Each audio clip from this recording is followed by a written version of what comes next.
네, 안녕하세요. 반갑습니다. 주식과 연결의 그대에게 이정열입니다. 자, 금일은 1월 12일, 현재 시각은 6시 48분을 지나고 있습니다. CIS 코드번호 222-080입니다. 자, 제가 정보방을, 재능 기부를 하고 있죠. 2차 전지 관련주, 이 방에, 저의 방에 2차 전지 관련주들, LG에너솔루션 IPO 기대가 뭐 이런 내용들을 좀 올려드리기도 했었습니다. 종목들도 추천을 드리고 있는데, 이 방에 들어오는 방법은 채널을 오시면 메인에 영상이 올라가 있습니다. 어떻게 들어오는지 설명을 드려놨으니까 메인 영상 보시고 들어오시면 됩니다. 자, 구독을 하신 분들을 위한 방이기 때문에 구독자 방이라고 할게요. 자, 구독자 방에 올려드렸는데 CIS가 오늘 조금 특징적인 소식들이 뭐 CIS의 직접적인 소식은 아닌데 뭐 수주가 나왔다던가 그런 내용들은 아닌데 일단은 조금 기대를 한번 해볼 수 있을 만한 그런 내용들이 좀 있었습니다. 자, 어떤 내용들일까? 브리핑을 좀 드려볼 수 있도록 할게요. 일단은 기술적인 부분들, 오늘 개인 투자자들이 좀 매수세를 좀 확대를 시켰고, 외국인의 차익 실현 매물이 좀 나왔습니다. 오늘, 어제 이어가지고 오늘, 근데 또 기관이나 금융투자는 매수를 했는데, 외국인이 좀 많이 팔았어요. 주가가 좀 반등이 살짝 나왔죠. 반등이 나오는 것들을 오늘 시장도 나쁘진 않았었는데 오늘 살짝 2차전지 관련주들이 다 올라가는 mo습들, 특히 이제 후성 여기서 말씀을 드렸듯이 뭐 오늘 어 LG 에너지솔루션 관련주로 해가지고 LG화학, 뭐 삼성 SDI, SK이노베이션 강세를 보였고 에코프로, NF, 후성 이런 종목들도 같이 좀 올라가는 모습들을 보여줬었죠. 자, 61선을 좀 저점을 살짝씩 높이면서 위에서 고가놀이를 하고 있습니다. 근데 여기에서 61선은 지지를 하고는 있다. 그런 것들을 일단 주목을 하고 있어야 되는 상황들이 되겠죠. 11선이 좀 올라와주고 있는 상태고 21선도 나란히 올라와주고 있는 상태인데 얘네들이 전장 장비를 납품을 해주는 2차전지 장비들을 좀 전공정 장비들을 납품을 해주고 있는 그런 기업이잖아요. 그렇기 때문에 뭐 리비안이라든가 테슬라라든가 그런 쪽에 연관을 가지고 수주에 대한 부분들, 수주도 들어와 주는 것도 있지만 리비안이라든가 테슬라, 그리고 SK 이노베이션이라든가 이제 LG 화학이라든가 삼성 SDI라든가 그런 쪽으로 2차 전지에 생산을 하는 2차전지 뭐 셀, 웨이퍼, 모듈, 뭐 코퍼, 뭐 그런 실린더, 뭐 그런 쪽으로 다 이제 생산을 하는 그런 생산을 할 수 있게끔 장비를 공급을 해주는 기업이잖아요. 그러니까 배터리에 대한 소재라든가 배터리 셀이라든가 그런 거를 생산을 할 때 필요한 장비들이라는 거죠. 캐파가 증설이 되면 캐파가 점점 늘어나고 2차전지가 성장을 하면은 수주 금액들도 캐파가 증설을 시키면서 이 산업 자체가 규모가 커진다라고 하면 같이 동방적으로 수주를 좀 받을 수 있는 가능성들이 점점 높아지는 그런 상황들. 그래서 지난 4분기부터 본격적으로 수주가 점점 들어와주기 시작을 하면서 적자를 좀 개선을 시킬 수 있을 것이다 라는 것들이 좀 기대감이었다라고 할 수 있을 것 같아요. 단기 순이익이 적자가 좀 나오고 있었던 상황들이고 3분기 실적이 좀 안 좋게 나와주고 있는 상황들인데 물론 이제 수주를 받아주면은 수주에 대한 실적이 반영되는 그런 시간적인 부분들은 좀 필요하긴 합니다만 어찌됐든 간에 수주가 좀 들어왔던 것들이 수주 내역들이 점진적으로 조금씩 증가되는 부분들이 4분기에 좀 보여줬기 때문에 1분기부터는 수주가 점진적으로 더 증가되지 않을까. 자, 그러면은 애플카, LG 에너지솔루션. 자, LG 에너지솔루션이 상장을 하면서 IPO 기대감들이 좀 반영이 되고 있어요. 근데 역대급 숫자 1경을 돌파를 한다. 와, 저는 IPO를 하면서 수요 예측에서 1경을 터치를 한 기업을 처음 봅니다. 어, 처음 봐요. 뭐 다른 기업들이 있었는지 모르겠는데 제가 일단 제 기준으로는 처음 봅니다.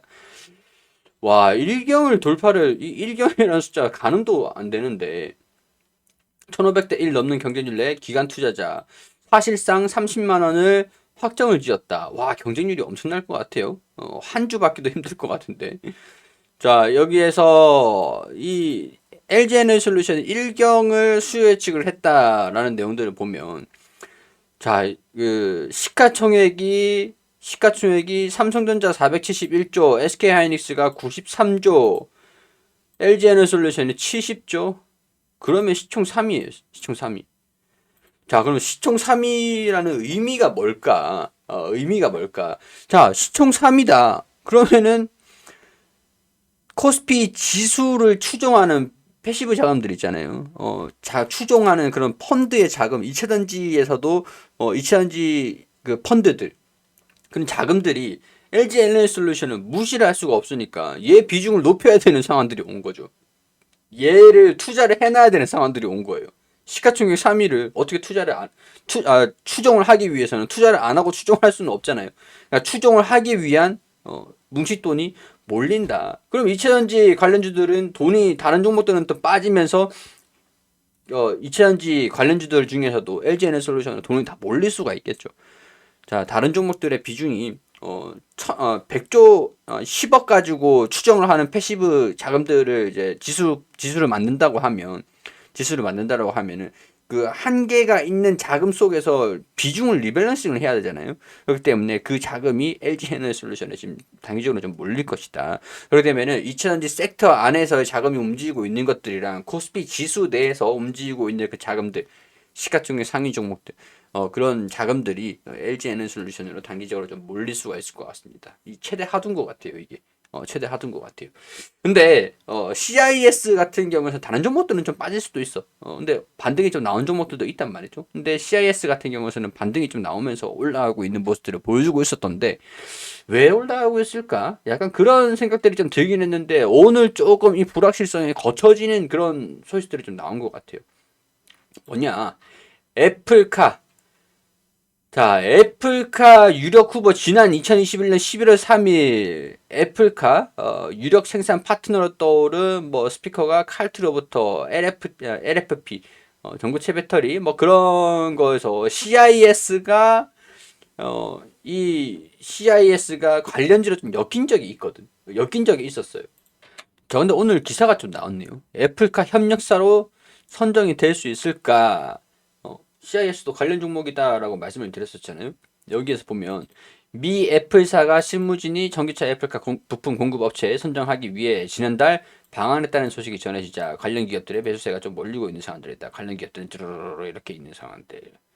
자, 그래서 오늘 이런 소식들이 좀 전해지면서 시장에 노출이 됐죠. 노출이 됐는데, 이런 것들 때문에 오늘 뭐, 이차전지 관련주들, 뭐, LG화학이라든가, 또 삼성, SDI라든가, 그리고 후성이라든가, 에코프로라든가, 거의 다 반등이 좀 나오고 있는 상황들. LNF라든가. 근데 CIS 같은 경우에서는 최근에 좀 반등이 나온 적이 있잖아요. 얘가 애플과 관련주로 좀 엮여 있는 상황이긴 하거든. 근데 최근에 좀 상승하는 모습들을 보였으니까 외국인들 같은 경우에서는 조금 이제 매도세가 나와가지고 다른 종목들에 좀 들어간 그런 상황들이지 않을까. 근데 혹시 모르죠. 뭐 관련주로 좀 엮여 있었던 상황들이 전례가 좀 있었기 때문에 이런 부분들 이런 부분들이 좀 이제 추후에라도 주목을 좀 받을 수 있을지. 지금은 조정받는 것들이 고가놀이라고 판단을 하고 뭐 왔다 갔다 변동성을 좀 보일 수는 있어요. 우행보 흐름들을 좀 보여주다가 11선, 21선, 61선이 11선을 이렇게 돌파를 하는 상황들 61선이 크로스 지점이 오겠죠. 여기서 이제 반등이 좀 나오든가 아니면 21선이 좀 올라오는 거. 반등이 살짝 나왔다가 이탈했다가 다시 21선을 받고 이렇게 올라가든가. 아직까지 방향성에 대한 결정이 안 돼 있다라는 것들이죠. 근데 61선을 만약에 혹시라도 진짜 만약에 61선에 이탈하는 모습들을 보여준다. 왜냐면은 외국인이 매도세를 좀 확대를 시키면서 이탈하는 모습들을 보여준다. 라고 하면은 차라리 낮게 평균 단가를 조절하는 게 훨씬 더 우호적인 상황들이 되겠죠. 근데 아직까지 방향성이 결정이 안 됐다라는 게 중요한 상황들이 아닐까 그런 생각들이 듭니다. 일단 그렇기 때문에 혹시라도 떨어지는 것들을 감안해서 뭐 호재가 나오면서 찰실한 흐름들이 나오지 말라는 법은 없기 때문에 항상 주식이라는 거는 리스크에 대한 관리에 대한 부분들이 이제 저는 능력이라고 생각을 합니다. 리스크를 어떻게 관리를 하느냐. 그게 주식을 뭐 매매를 하는 장기적으로 오랫동안 안정적이게 매매를 할 수 있는 그런 실력이라고 판단해요, 저는. 하여튼 대응에 대한 전략들 그런 것들이 중요한 상황들이기 때문에 방심하지 말고 낙관하지 말고 욕심부리지 말고 그런 식으로 좀 지켜보면서 CIS 같은 경우에는 뭐 애플카 관련 그 수혜를 받지 말라라고 그 주목을 부각이 되지 않으라는 그런 법은 없어요. 이전에는 관련주로 좀 엮인 적이 좀 있었기 때문에 실질적으로 애플카가 직접 애플카를 생산을 한다. 뭐 부품을 공급사를 기존 공급망을 활용을 해가지고 부품을 공급을 받겠다 뭐 이런 얘기들을 한 적이 있긴 있습니다. 그래서 애플카를 공급을 해줄 것이냐, 애플카를 생산해서 CMO로 할 것이냐, 아니면은 부품들을 이제 납품을 해가지고 직접적으로 애플이 생산을 할 것이냐. 어찌됐든 간에 2차전지, 애플카가 2차전지기 때문에 관련주로 부각을 어떤 방향이든지 기대감들은 가질 수가 좀 있는 상황들이 아닐까 그런 생각들이 들어요. 자, 일단은 이런 부분들 좀 국가놀이를 하고 있으니까 방향성이 결정이 될 때까지 좀 지켜보자 이런 말씀들 좀 드리면서 올라가면은 비중 뭐 제가 이제 비중 절반 정도는 현금 확보하는 것도 나쁘지 않다라고 말씀을 좀 드리긴 했었어요. 올라가면은 그대로 절반 가지고 있는 것들이 수익을 내시면 되는 거고 떨어지면은 절반 확보한 걸로 가지고 비중 대응을 하면 되는 거고 CIS를 계속 그 매매를 결정을 하는 게 다 팔고 나가는 게 아니고서야 이제 평균 단가를 한 종목 가지고 사고 팔고 해가지고 계속 꾸준하게 대응해도 나쁘진 않은 거니까 그런 것들 일단 말씀을 좀 드리도록 하겠습니다. 자, 투자에 대한 판단은 여러분들 해주시기를 바라고요. 개인적인 의견들, 제 생각들, 견해들을 말씀을 드리는 것들이기 때문에 이런 것들 참고만 해서 봐주시면 감사드리겠다는 말씀 드리도록 하면서 구독과 좋아요 부탁드리도록 하면서 채널 메인 오시면 이 구독자방에 오실 수가 있으니까 참고를 해주시고 종목 추천도 드리고 있으니까 많은 관심 부탁드린다는 말씀 드리도록 하겠습니다.